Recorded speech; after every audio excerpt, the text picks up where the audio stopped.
കുറച്ച് നാളുകൾക്ക് ശേഷമാണ് ഞാൻ ഈ നസ്രയ്യ ബായിയെ കാണാൻ വേണ്ടി പോകുന്നത്. എൻ്റെ വീഡിയോ സ്ഥിരമായിട്ട് കാണുന്നവർക്കറിയാം ഈ ബായി എവിടെയാണ് താമസിക്കുന്നതെന്നും എന്താണ് ജോലിയെന്നും. മരുഭൂമിയുടെ ഉള്ളിൽ ഒരു പാർക്കിലാണ് ഈ ബായി ജോലി ചെയ്യുന്നത്.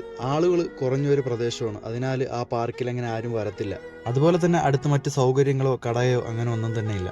ഞാൻ അങ്ങോട്ടേക്ക് പോകുന്ന ദിവസം അവിടെ എന്താണോ ആഹാരം ഉള്ളത് അത് എന്നെ കൊണ്ട് ബായി കഴിപ്പിക്കും. കഴിക്കാതെ ഇറങ്ങിയാൽ ബായിക്ക് പിന്നെ വിഷമമാണ്. പോകുന്ന വഴിക്ക് 1-2 തവണ ഫോൺ വിളിച്ച് ചോദിക്കുകയും ചെയ്യും, എന്താണ് ആഹാരം കഴിക്കാത്തത്, ഞാനുണ്ടാക്കുന്ന ആഹാരം കഴിക്കത്തില്ലേ എന്ന്. അങ്ങനെ ഒരു ചോദ്യം വരാതിരിക്കാൻ വേണ്ടിയിട്ട് ഞാൻ അവിടെ നിന്ന് ആഹാരം കഴിച്ചുകൊണ്ട് ഇറങ്ങത്തുള്ളൂ.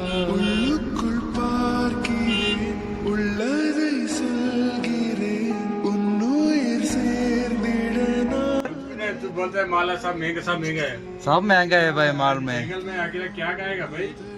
ഇന്ന് പോയപ്പോഴും വെറും കൈയോടെ അങ്ങോട്ട് പോയില്ല. ഒരു സഹോദരൻ ഏൽപ്പിച്ച അത്യാവശ്യ സാധനങ്ങൾ മേടിച്ചുകൊണ്ടാണ് ഞാൻ അങ്ങോട്ട് പോയത്. അതൊക്കെ കിട്ടിയപ്പോൾ ബായിക്ക് എല്ലാരെ പോലെ തന്നെ വലിയ സന്തോഷമായി.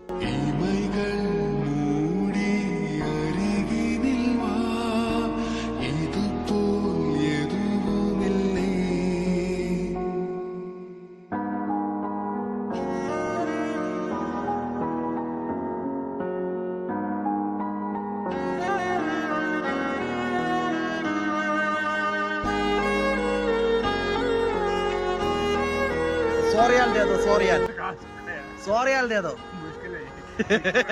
नहीं लिखेगा, 100 रियाल दे दो।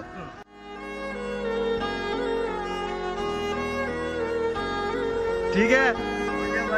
സത്യം പറഞ്ഞാൽ ഈ മരുഭൂമിയിൽ ഈ ബായി ഇവിടെ ഒറ്റയ്ക്കാണ്. ഇങ്ങോട്ടേക്ക് എന്ന് പോയാലും ബായിക്ക് വേണ്ട ആഹാര സാധനങ്ങൾ ഞാൻ കരുതിക്കൊണ്ടാണ് പോണത്. അതുപോലെ തന്നെ ജോലി ഇനി എത്ര തിരക്കായിരുന്നാലും അരമണിക്കൂറോളം ഞാൻ അവിടെ ഇരുന്ന് കാര്യങ്ങളൊക്കെ സംസാരിച്ചിട്ടാണ് പോണത്. അപ്പോൾ ശരിയെന്നാൽ നമുക്ക് അടുത്തൊരു വീഡിയോ കാണാം. Tata bye bye. വീഡിയോ ഇഷ്ടപ്പെട്ടാൽ ഒന്ന് ഫോളോ ചെയ്തേക്കണേ.